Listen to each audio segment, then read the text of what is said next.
Assalamualaikum warahmatullahi wabarakatuh. Selamat pagi teman-teman semua. Waalaikumsalam warahmatullahi wabarakatuh. Selamat pagi. Ya, pada kesempatan ini kita akan berdiskusi mengenai penerapan nilai baik, akuntabilitas, dan anti korupsi dalam lingkungan pemerintahan. Sebelum masuk ke diskusi, mari kita simak terlebih dahulu videonya. Mungkin bisa Mbak Utari untuk menampilkan videonya. Baik, sebentar.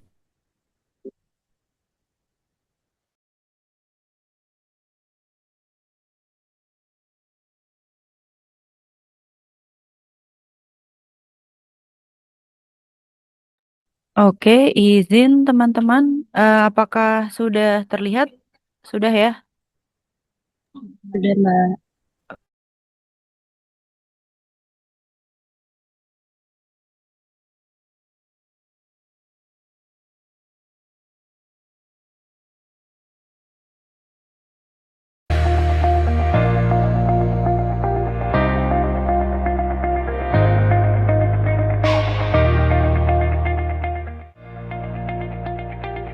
SMAP atau Sistem Manajemen Anti Penyuapan adalah suatu sistem manajemen yang memerinci persyaratan dan menyediakan panduan untuk menetapkan, menerapkan, memelihara dan meninjau serta meningkatkan manajemen anti penyuapan.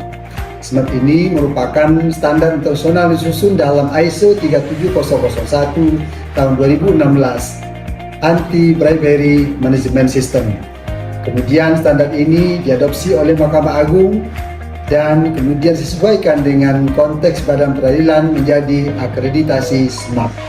Melalui penerapan SMAP diharapkan mendorong pengadilan untuk merencanakan tindakan dalam mengatasi resiko dan peluang peningkatan penyuapan. Selain itu, SMAP juga membantu pengadilan untuk mengintegrasikan dan menerapkan sistem anti penyuapan yang sudah ada pada setiap unit pelayanan. Berdasarkan pedoman SNI ISO 37001 tahun 2016, Sistem Manajemen Anti Penyuapan atau SMAP. Penyuapan adalah menawarkan, menjanjikan, memberikan, menerima atau meminta keuntungan yang tidak semestinya dari nilai apapun berupa keuangan atau non-keuangan, langsung atau tidak langsung, terlepas dari lokasi, merupakan pelanggaran peraturan perundang-undangan sebagai bujukan atau hadiah untuk orang yang bertindak atau menahan diri dari bertindak terkait kinerja dari tugas orang tersebut. Hal ini sejalan dengan larangan penyuapan dalam Undang-Undang Nomor 31 Tahun 1999 tentang Pemberantasan Tindak Pidana Korupsi. Saat ini, Pengadilan Agama Jakarta Pusat sedang melaksanakan tahap pembangunan SMAP. Dukung Pengadilan Agama Jakarta Pusat dalam melaksanakan sistem manajemen anti penyuapan.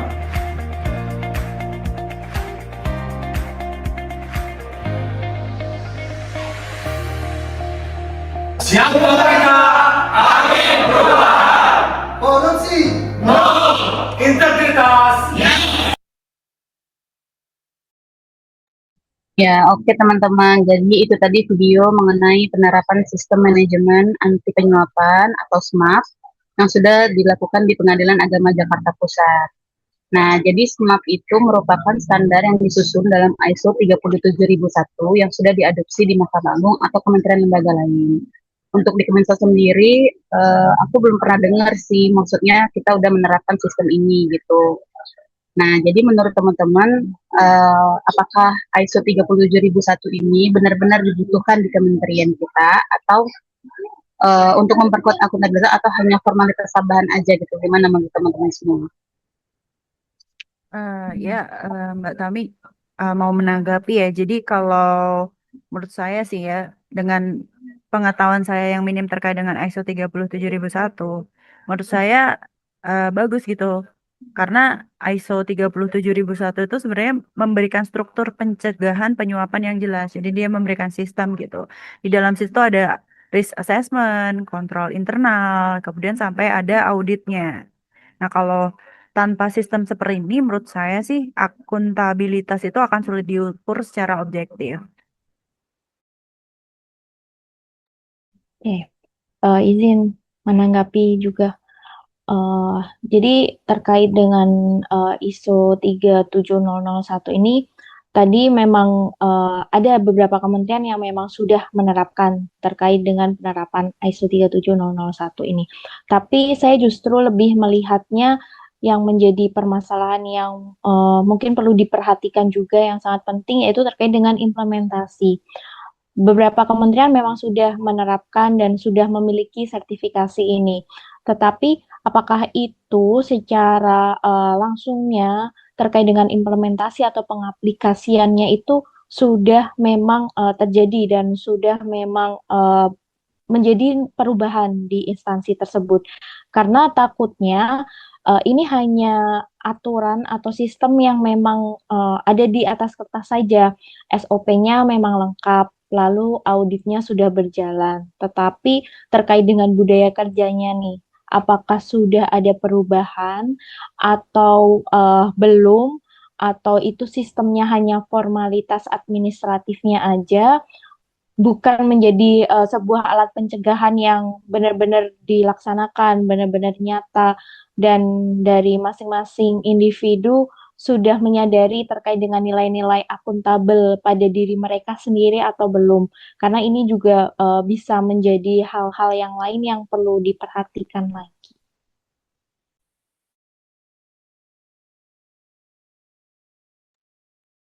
Oke, baik, izin berkomentar juga. Jadi kalau saya sepakat dengan Mbak Ayas, jadi memang secara sistem mungkin bagus ya ISO 37001, tetapi memang perlu kita highlight juga bahwa ini jangan sampai hanya sekedar formalitas administratif gitu. Kita kadang itu bahkan ibaratnya audit ya, kebiasaan audit itu hanya mengejar kepatuhan dokumen gitu. Fokusnya itu bukan pada perilaku atau integritas pegawainya. Nah, ini kalau misal itu terjadi, maka makna substantifnya ISO 37001 ini juga hilang gitu. Nah, jadi untuk nilai akuntabilitasnya itu jadi tantangan tersendiri nih untuk penerapan ISO 37001. Jadi di mana setiap individu itu gimana nih supaya bisa bertanggung jawab atas tindakan dan keputusannya. Begitu sih kalau dari saya. Izin menambahkan teman-teman, kalau saya setuju dengan penerapan adanya ISO 37001 ini, karena apalagi juga di kementerian kita tadi yang ditanyakan oleh Mbak Rahma juga, bahwa apakah ini akan diterapkan di Kementerian Sosial, bagaimana menurut tanggapan teman-teman. Kalau saya yang pertama alasannya, ini juga merupakan salah satu perlindungan bagi kita, pegawainya atau bagi ASN, karena sistem ini sebetulnya secara keseluruhan tuh bukan hanya mencari kesalahan ya teman-teman, tapi juga membentengi ASN ini dari intervensi misalnya gratifikasi dari luar seperti itu. Nah, dengan SOP yang jelas, nah ini tuh bisa menjadi dasar kuat atau dasar pondasi untuk menolak hal-hal yang melanggar hukum. Salah satunya contohnya adalah gratifikasi tersebut, terus kemudian korupsi. Nah, apalagi kita juga terkait dengan bansos yang itu memang uangnya sangat banyak begitu. Terus yang kedua juga peningkatan kepercayaan publik. Jadi dengan adanya sistem ini itu menjadikan masyarakat itu tahu bahwa instansi kita itu tuh, oh ini loh instansi Kementerian Sosial itu sudah tersertifikasi ya. Walaupun memang seharusnya nanti dalam penjalanannya, dalam penerapannya atau implementasinya kita tidak hanya berfokus sama sudah terverifikasi atau sudah sertifikasi tersebut, tapi kita juga memang benar-benar komitmen untuk menerapkan dan mengimplementasikan di dalam lingkungan kerja kita gitu. Terus kemudian yang ketiga juga kejelasan alur kerja. Nah, melalui sistem ini kan menuntut kita transparansinya dan akuntabilitasnya terutama. Nah, itu ketika di lapangan itu akan mempermudah proses kerja kita gitu. Itu sih dari saya teman-teman. Ya, mungkin karena sebab secara konsep standar ini sebenarnya disusun untuk mencegah penyimpangan melalui pengawasan, evaluasi risiko, dan perbaikan kelanjutan. Gimana menurut teman-teman? Iya, menurut menurut saya sih ISO ini tuh kan bisa digabungkan dengan analisis resiko juga gitu kan. Nah, kalau dengan analisis resiko tuh kita jadi tahu nih resiko-resiko apa yang bisa dikendalikan khususnya dalam anti penyuapan gitu. Jadi menurutku sih bagus banget ya ISO 37001 ini. Terus sorry, saya tadi eh, apa sih sesuai dengan pendapatnya Mbak Yani gitu. Sebenarnya sertifikasi itu juga bagus sih gitu. Kan bisa jadi branding ya. Apa sih kemarin ada materi employee employee apa sorry teman-teman masih Employee branding. ya Ya, employee branding itu kan lumayan ya maksudnya dengan ada branding dan kita menekankan juga gitu. Ini kita benar-benar melakukan nih, nggak cuma sertifikat aja gitu. Dan salah satunya mungkin dengan analisis resiko tadi gitu. ya. Tapi yang menjadi perhatian juga nih, jadi pemantik juga. eh ada beberapa kementerian juga dan kita melihat juga ya masih ada banyak kasus. Oke, misal eh itu salah satu preventif atau salah satu pencegahan, tapi memang masih ada beberapa kasus yang muncul. Nah, ini kan sebenarnya apakah sudah memang benar-benar diaplikasikan, apakah memang ini diimplementasikan dengan baik karena oke memang sertifikatnya ada, tapi kalau misalnya praktiknya pun tidak berubah, ini kan jadi masalah ya, masalah yang baru. Jadi masalahnya itu sebenarnya bukan di sistem. Oke, sistemnya sudah ada, sertifikasinya juga sudah ada, tapi yang menjadi masalah terkait dengan implementasi tadi, balik lagi. Ini kan berarti terkait dengan individu, terkait dengan pegawai, terkait dengan sumber daya manusianya nih yang ada di dalam situ. Apakah memang benar-benar menyadari terkait dengan nilai-nilai, terutama nilai akuntabel, core value-nya seperti apa? Bagaimana individu ini melakukan dan menerapkan sistem yang memang sudah ada tadi terkait dengan ISO 37001 itu.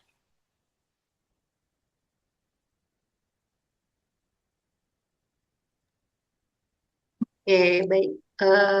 Kalau dari saya mungkin untuk menjembatani antara ibaratnya secara sistem dan kemudian kepada individu, mungkin titik krusialnya itu ada di pimpinan kalau menurut saya ya. Jadi pimpinan ini bisa menjadi titik lemah atau justru malah jadi titik keberhasilan kalau misal akan mengimplementasikan ISO 37001 ini gitu.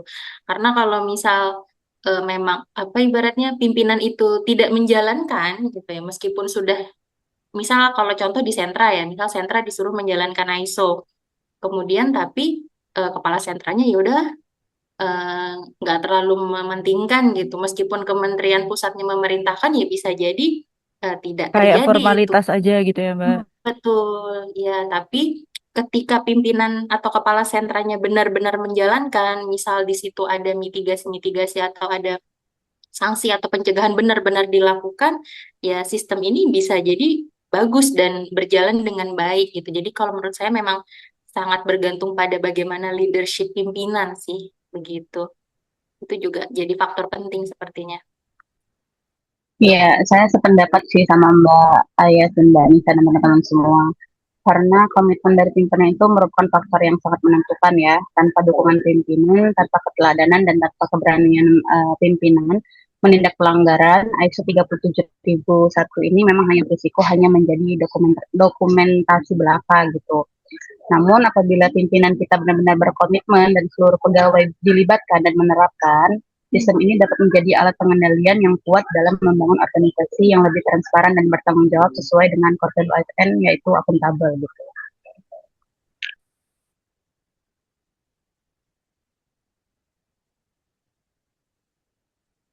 Mbak Tari ada yang mau ditambahkan? eh apa ya? Mungkin kalau terkait dengan ISO ini juga kita nggak harus takut gitu loh. Belum tentu kita mengadop secara keseluruhan juga gitu dari ISO ini, karena kan pasti disesuaikan dengan kondisi organisasi dari suatu instansi itu gitu. Dan saya yakin di dalam ISO itu juga ada cara untuk menerapkannya gitu dan pasti secara bertahap gitu. Jadi menurut saya sih eh, bolehlah gitu kalau hal yang baik ini bisa jadi bahan adopsi bagi kita untuk mengimplementasikannya gitu. Ya, berarti ini terkait dengan budaya juga ya, Mbak, budaya organisasinya ya. Seperti apa? Karena tadi Mbak Tari menyampaikan perubahannya kan pasti akan membutuhkan waktu juga. Nah, ini terkait dengan budaya organisasinya, tidak serta-merta atau tidak bisa secara langsung berubah hanya dengan standar aja. Tapi tadi ada eh, bagaimana pimpinan memberikan sikap terhadap pegawainya, terhadap stafnya, controllingnya seperti apa. Diikuti juga dengan uh, dari individu pegawainya seperti apa terkait dengan sistem itu. Implementasi pengaplikasiannya dalam kerja sehari-harinya itu juga seperti apa.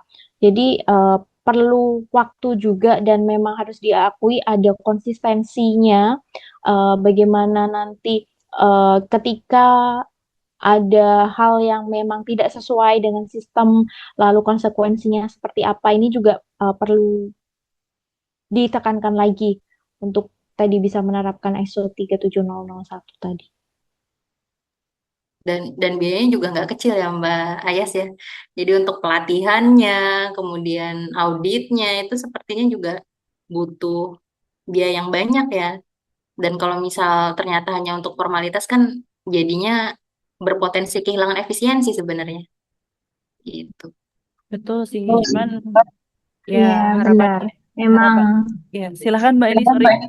Oke, memang ISO 37001 ini kan memang punya nilai kuat ya sebagai instrumen akuntabilitas yang karena memang sistemnya ini juga terukur, kemudian juga terencana sebagai sistem penyuapan gitu. Nah, tapi memang ini akan efektif atau tidaknya itu juga tergantung bagaimana implementasi nyata ketika di lingkungan kerja itu. Jadi bukan hanya sekedar kita mendapatkan sertifikasi saja atau tadi dikatakan juga employee brandingnya itu bukan hanya sekedar itu saja, tapi juga kita bagaimana kita menjalankannya dengan konsisten, kemudian juga adanya dukungan dari pimpinan dan juga kita juga mengadopsi atau terintegrasi dengan budaya kerja di lingkungan kita. Nah, makanya ISO 37001 ini bisa menjadi contoh penerapan prinsip akuntabel yang baik di lingkungan kementerian ketika kita memang konsisten dan adanya dukungan dari pimpinan gitu. Iya, setuju. Tapi menurut teman-teman, apakah akuntabilitas di lingkungan kementerian dapat dibangun hanya dengan mengandalkan integritas individu tanpa adanya sistem yang mendukung? Menurut saya, integritas pribadi tentu penting ya, tetapi tetap perlu diperkuat dengan prosedur, pengawasan, dan mekanisme pertanggungjawaban yang jelas. Iya, ya saya sepakat sih sama Mbak Tami ya. Kalau kita ngomongin cuman dari individu-individu masing-masing sih sulit. Makanya memang ya harapannya kalau misalkan bisa gitu penerapan ISO ini juga dibutuhkan sebagai alat akuntabilitas gitu. Ya, benar. Jadi eh, perlu dikaji juga ya, perlu kita analisis juga. Kalau misalnya sistem itu sudah baik, tapi implementasinya masih lemah, berarti kan itu malah justru menjadi resiko. Jadi seiring berjalannya memang ada sistem yang memang sudah baik, berarti ya perlu ditingkatkan juga terkait dengan perubahannya, implementasinya, lalu terkait juga dengan kesadaran nilai-nilainya pada masing-masing individu.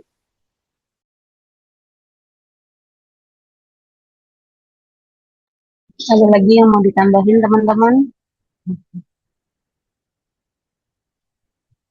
Oke, kalau misalnya nggak ada lagi yang mau ditambahin, berarti diskusi kita mendapatkan kesimpulan bahwa ISO 37001 ini dapat menjadi contoh praktik baik penerapan prinsip akuntabel di lingkungan kementerian apabila dijalankan secara konsisten, didukung penuh oleh pimpinan dan benar-benar diterapkan dalam perilaku kerja sehari-hari. Bukan hanya sebagai formalitas sertifikasi. Harapannya ke depan semoga Kementerian Sosial bisa segera menerapkan sistem ini agar kita menjadi kementerian yang lebih akuntabel dan terpercaya di mata masyarakat. Terima kasih teman-teman atas sumbang pendapatnya, diskusinya pada pagi hari ini.